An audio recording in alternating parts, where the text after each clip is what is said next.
네, 수험생 여러분 안녕하세요. 수종쌤입니다. 오늘은 건국대, 동국대, 홍익대, 숙명여대 수리논술의 출제 경향을 작년 기출문제를 중심으로 해서 분석해보고 이 대학들은 수리논술 문제가 서로 어떻게 약간씩 다른지에 대한 내용들을 오늘 설명하려고 합니다. 오늘 내용에 앞서서 최상위권 대학하고 상위권 대학들의 수리논술 기출문제 분석해 놓은 내용은 여기 있으니까 참고하시고 유튜브 영상으로도 있으니까 그것도 보시면 좋겠습니다. 지금까지 영상 찍으면서 수리논술에 대해서 여러분들이 잘못 알고 계시는 내용들이 있는데 오늘은 간단하게 제목 정도만 읽어드릴게요. 최근 수리논술은 수능하고 비슷해지는 경향이 있습니다. 너무 주눅들 필요 없고요. 대학별 출제 경향은 그 대학만의 유니크한 논술은 아닙니다. 서로 중첩되어 있기 때문에 지원하고 관심 가는 대학 이상의 논술 문제는 많이 풀어볼수록 도움이 되고 대학마다 시험 시간이나 문제의 개수 등의 형식만 대학마다 좀 다른 내용이 있고요. 대학별로 답안 작성 방법이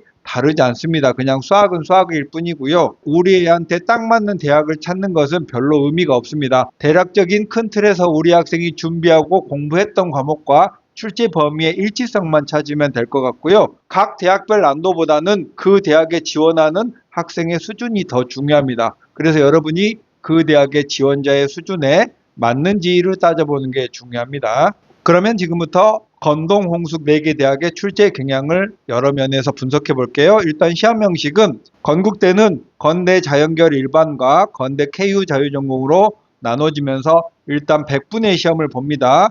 제시문은 거의 없거나 한 줄 정도의 간단한 공식을 안내하는 정도고요. 건국대 자연계열은 대문항 4개에 소문항은 없거나 2개 정도로 비교적 적은 대학이고 시간은 많은 대학입니다. 그래서 건대는 본질적인 수학 실력을 보는 그런 대학이고요. 다음 건대 KU 자유전공도 100분 시험 보고 국어 한 문제, 수학 3문제 시험을 봅니다. 소문항은 역시 없거나 2개 정도쯤 있는 대학이고요.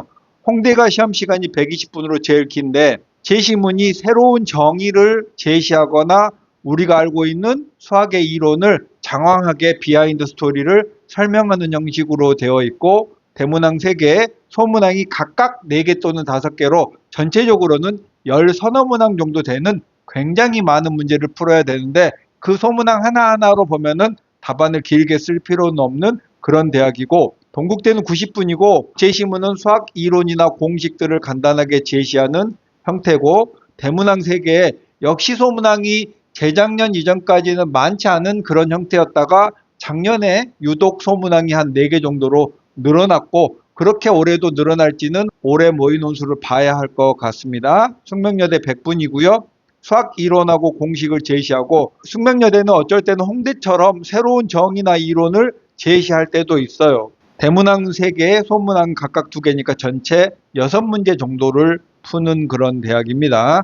시험 범위는 고1 수학에서 수학 1, 2까지가 기본 범위인데 전 범위인 대학이 건국대, 동국대, 홍익대고요. 미적분까지 보는 대학이 숙명여대, 그리고 수학 1, 2까지 보면서 국어 논술을 보는 대학이 건대 KU 자율전공인데 건대 KU 자율전공의 국어 문제는 제시문을 주고요. 그 제시문의 내용을 요약할 수 있는지 그리고 제시문을 근거로 해서 비판과 대안을 제시할 수 있는지에 대한 약간 인문학적 논술을 보는 대학인데요. 그 국어 문제는 몇 개월간 장시간 연습해야 되는 게 아니라 문제 출제의 패턴이 있으니까 건국대 시험 전에 대여섯 번 정도 해도 충분히 국어 파트는 정복이 될 걸로 보입니다.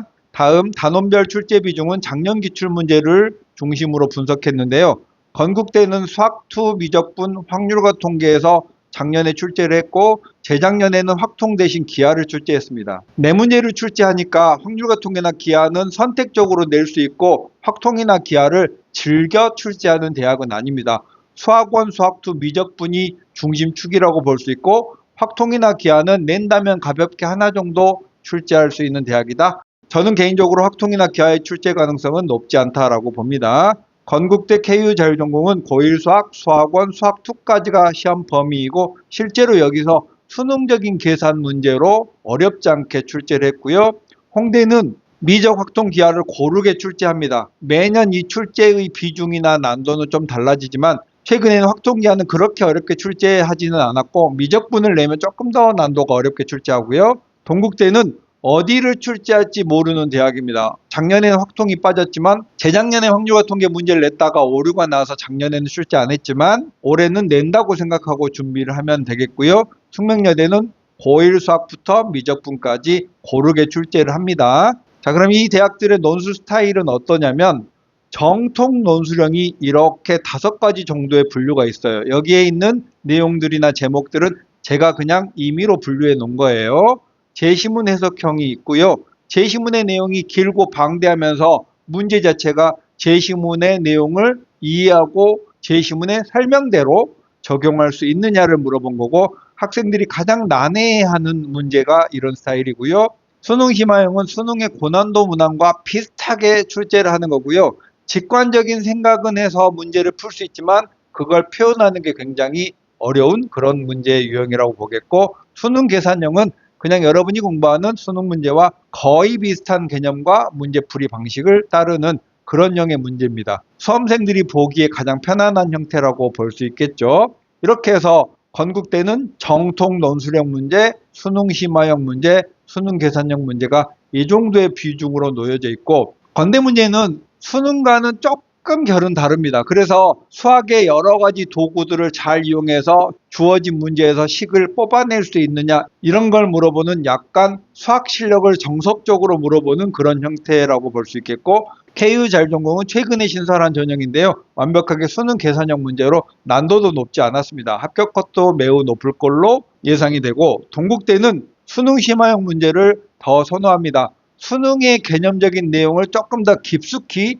꼼꼼히 따져야 되는 그런 문제를 출제하고, 홍익대는 예전에는 제시문 해석형 문제만 출제하다가 이제는 수능 계산형 문제도 소문항의 일부가 자리 잡는데, 제시문 해석형이라는 게 제시문을 길게 수학적이거나 수학 외적인 제시문을 주고 그 제시문의 기호와 설명대로 문제를 풀어갈 수 있느냐, 가장 수험생들이 낯설어하는 스타일이 되겠고요. 숙명여대는 반은 수능 계산형 문제, 반은 정통 논술형 문제로 출제가 되고요. 그래서 숙명여대가 약간의 증명 문제도 있을 수 있다는 점을 알아두시면 좋을 것 같아요.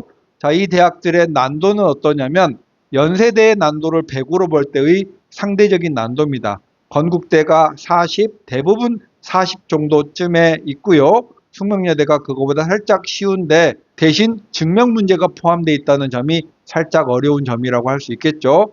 건대는 도형, 좌표 평면에서 길이나 각 등의 수학적인 요소를 찾아내는 문제가 많아서 고1이나 수능 과목의 여러 가지 수학적 계산 기교를 자유롭게 활용하는 그런 대학이고, 작년에 예년보다는 조금 난도가 떨어졌던 게 특징입니다. 올해도 그렇게 낼지는 모르겠고요. 소문항이 거의 없고 한 대여섯 문제 정도 푸는 거라서 시간은 많은데 문제 풀면서 이 길이를 어떻게 구할까에 대한 고민을 많이 해야 되는 그런 문제고, 건국대 KU자율전공은 수능 유형의 문제라고 보면 되겠고, 작년에는 경우의 수의 문제도 출제했고 모의논술에서도 고1의 경우의 수를 출제했습니다.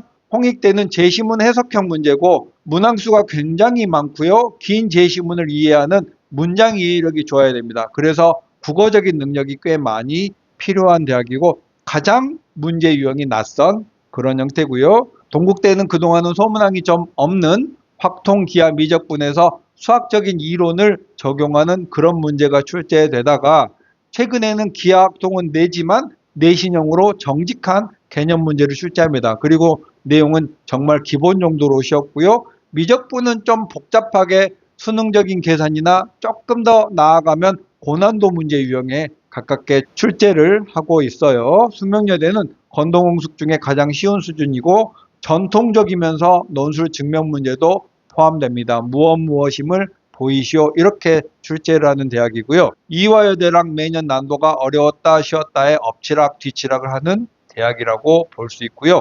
고1 과정도 본격적으로 출제를 하는 대학입니다. 자, 이렇게 건동홍숙 4개의 대학을 정리해봤는데요. 중경외시나 연대, 고대, 한양대 등의 이 대학군보다 위에 있는 대학보다는 논술 문제는 확실하게 쉬우면서 각 대학의 색깔이 조금 나눠지는 그런 형태의 대학이라고 볼 수 있고, 수능 최저도 이하보 수준으로 비교적 최저가 약하고 최저 충족률은 50% 정도 되는 대학이고요. 이 대학에 합격하려면 기하 학통은 가벼운 개념 정도를 탄탄히 다지면 되겠고, 수능 모의고사 실력으로는 2등급 초반 정도 이상의 수학 실력을 가진 학생이라면 지원하고 합격할 수 있는 그런 대학이라고 보여집니다. 오늘 내용도 좋았다면 구독 버튼 한번 눌러주시길 부탁드립니다. 오늘은 여기까지 할게요. 수정쌤이었습니다. 안녕.